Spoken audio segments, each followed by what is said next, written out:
राम राम दोस्तों। मैं आपका दोस्त धर्मा फौजी। दोस्तों, 28 फरवरी को युद्ध शुरू हुआ था, ईरान और अमेरिका इजराइल का।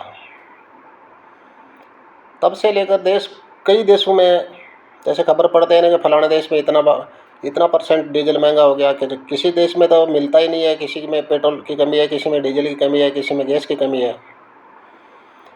अपने देश में सब शांति से चल रहा है अभी तक। कई कई देशों में तो 50% तक के महंगाई बढ़ गई, और अपने देश में जैसे थे अभी तक वैसे ही हैं हम। दोस्तों, ऐसा क्यों हुआ? अपने देश में जो चीज़ें हैं ना, वो पहले थी वैसे ही की वैसे ही चल रही हैं। ये होती है एक बढ़िया गवर्नमेंट की सोच, जो अपना पहले से ही इसका बंदोबस्त करके बैठे हुए हैं, उसकी ये सोच होती है। अभी कल दोस्तों अपने देश में दो बड़े कमाल हुए। पहला कि अप्रैल महीने में जो जीएसटी कलेक्शन आया है वो 2,43,000 करोड़ रुपए का आया। 2,43,000 रुपये 2,43,000 करोड़ रुपए कहाँ से आए भाई? अपने देश में जैसे रोते हैं ना कई लोग कि गैस महंगा हो गया, गैस नहीं है, डीजल नहीं है, पेट्रोल नहीं है, तो जीएसटी कलेक्शन कहाँ से आता है? जीएसटी कलेक्शन जब देश सुचारू रूप से चलता है तभी तो आता है। जैसे पहले चल रहा था वैसे ही चल रहा है।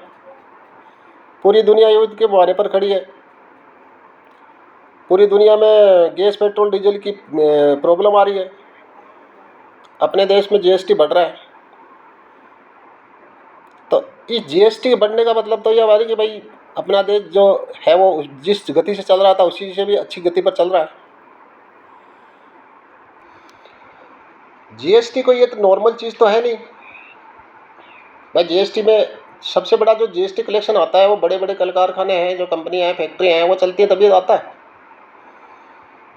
उनको चलाने के लिए गैस भी चाहिए, डीजल भी चाहिए, पेट्रोल भी चाहिए, बिजली भी चाहिए।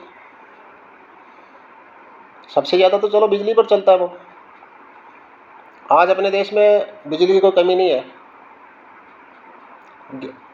और जो बिजली से चलता है उसके साथ साथ कई कल कारखाने, जैसे बहुत बड़े ज़्यादा कल कारखाने ऐसे होते हैं जो गैस से चलते हैं। उनमें जो चीज़ें बनती हैं उसमें कई प्रकार की गैसें आती हैं। वो गैस उन्हीं कंपनियों को, फैक्ट्रियों को मिल रही है, तभी तो ये जीएसटी कलेक्शन बढ़ रहा है। ऐसे थोड़ी तो बढ़ रहा हूँ। हमने दूसरे देशों की खबर सुनते हैं ना कि फलाने देश में इतनी महंगाई हो गई, 5% है, लेकिन 50% तक महंगाई बढ़ी है दुनिया में। जो अमेरिका है ना, दुनिया का सबसे बड़ा तेल उत्पादक देश, उसमें भी 20% महंगाई बढ़ी है। लेकिन अपने देश में कुछ नहीं बढ़ा। को थोड़ी बहुत गैस की प्रॉब्लम है, वो तो है, मैं भी मानता हूँ इस चीज़ को।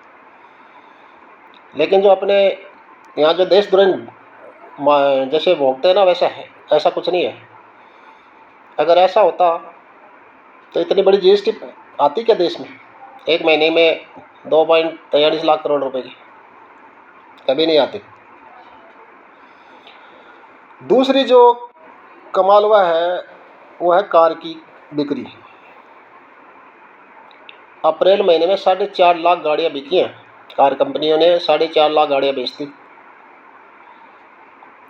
तो अगर युद्ध का असर अपने देश पर होता तो क्या 4.5 लाख गाड़ियाँ खरीदता भाई? गाड़ियाँ कौन खरीदता? जिसके पास पैसे होते वो तो गाड़ियाँ खरीदेगा। मैं कहाँ से खरीदूंगा? मेरे पास अगर पैसे नहीं होंगे तो मैं क्यों गाड़ी कहाँ से खरीदूंगा? और मेरे पास पैसे होंगे तो मैं दो भी खरीद लूँगा। जो सबसे ज़्यादा कार कंपनियां है ना, उसमें सबसे बड़ी जो सुजुकी, मारुति सुजुकी है, उसने सबसे ज़्यादा गाड़ियाँ बेची हैं। अलग अलग कंपनियों का अलग अलग रिकॉर्ड है। तो कंपनियां जैसे भाई जिसके जो धंधा कर रहा होगा, अपना पैसा कमा रहा होगा, वही तो गाड़ी खरीदेगा।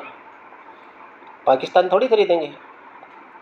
जो 15 साल पहले कश्मीर मांगते थे वो आज भीख मांग रहे हैं। अच्छा, जो जीएसटी वाला है ना, उसमें देखो राज्य कौन कौन से हैं। सबसे बड़े जो 5 राज्य हैं उसमें महाराष्ट्र, गुजरात, कर्नाटक, तमिलनाडु और यूपी। यूपी का 5वें नंबर मतलब यूपी भी 5 राज्यों में है जो जीएसटी देता है सबसे ज़्यादा।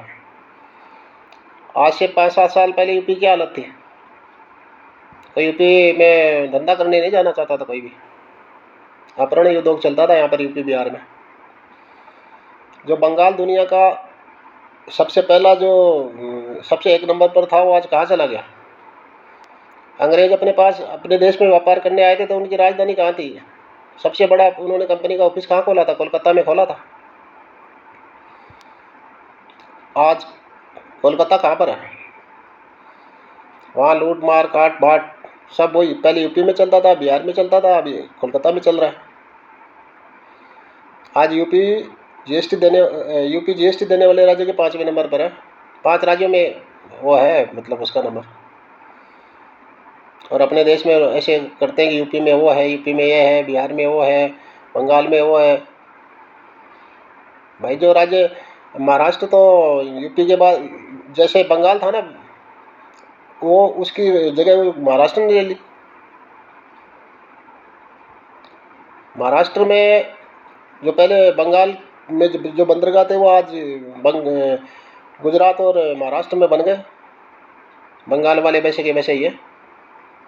आपने मेरे पास एक किताब है, क्या नाम है उसका, विशेला वामपंथ। उस वामपंथी खा गया उसको तो पहले। अभी महाराष्ट्र सबसे 1 नंबर पर है, गुजरात 2 नंबर पर, तमिलनाडु 3 नंबर पर, कर्नाटक 4 नंबर पर, यूपी 5 नंबर पर जीएसटी देने वाले राज्य बन गए। तो देश की जो सरकारें होती है ना, वो सरकारें बहुत कुछ करना जानती है। आज से 10 साल पहले यूपी में क्या था? पिछड़ों में था वो। आज 5वें नंबर पर जीएसटी दे रहा हो।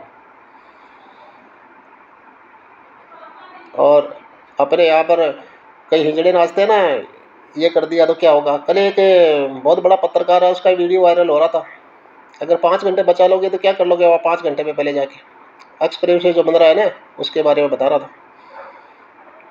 अबे साले 5 घंटे में गाड़ी स्टार्ट तो खड़ी करके स्टार्ट करेगा, 2-4 लीटर तेल तो खाएगी ना। तो 5 घंटे में गाड़ी कम चलानी पड़ेगी तो क्या तेल नहीं बचेगा उसका? टाइम नहीं बचेगा उसका? 5 घंटे जाके वो अपना वो काम नहीं करेगा? ऐसे ऐसे तो अपने पास बड़े बड़े पत्रकार हैं, वो अपने को ऐसा ज्ञान देते हैं। मानते बात देते हैं, उनको सुनने वाले भी हैं, उनके मानने वाले भी हैं, मान गए हर चीज़ को। तो दोस्तों, ये थी देश के लिए बहुत अच्छी खबर। मेरी बात कैसी लगी? अच्छी लगे तो लाइक करो, कमेंट करो, सब्सक्राइब करो, फॉलो करो। जय हिंद, जय भारत।